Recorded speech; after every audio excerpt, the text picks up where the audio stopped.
On est très curieux de voir Thierry Henry à l'œuvre. Thierry needed that starting point. He was always a potential coach.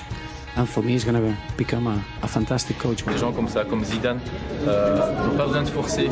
Les gens sont à l'écoute directement. De savoir que tu as Thierry Henry à tes côtés, c'est vraiment fabuleux. He wants to be a manager, so he will be a top manager for sure. Il a beaucoup à apporter, beaucoup à donner.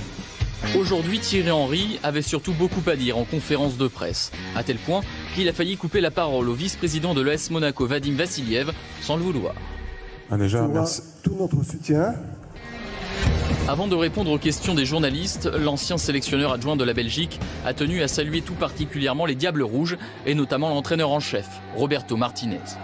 J'aimerais aussi remercier la fédération belge de m'avoir libéré. Le coach le remercie aussi particulièrement. Pourquoi ? Parce qu'il n'a pas eu peur de ce que je représentais en tant que joueur. Il pensait son histoire avec le plat pays terminée.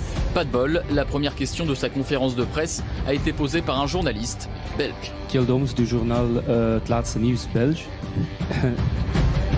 Je vous ai évité pendant 2 ans, là je ne peux pas vous éviter. Bon.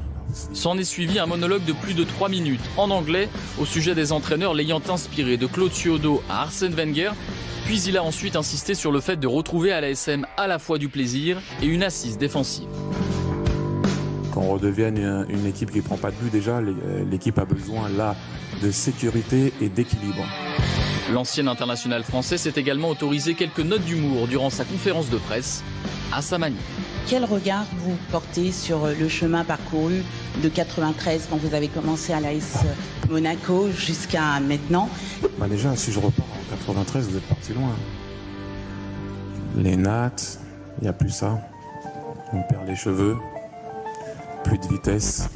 Le nouvel entraîneur de l'ASM est redevenu ensuite plus sérieux en ne manquant pas de saluer le travail de son prédécesseur Leonardo Jardim, un entraîneur qui restera dans l'histoire de l'AS Monaco selon lui. Puis vint une question sur le projet monégasque consistant à acheter des joueurs à fort potentiel, les faire progresser avant de les revendre à prix d'or.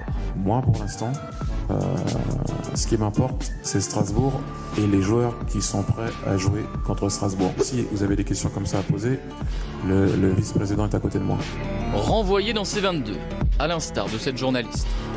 Est-ce que votre philosophie de jeu sera plus portée sur l'attaque?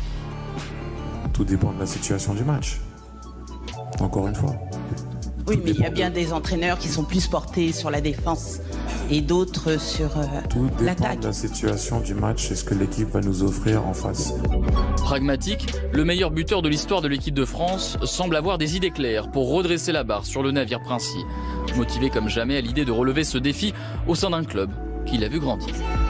Je suis de retour où ça a commencé, c'est extraordinaire, vraiment.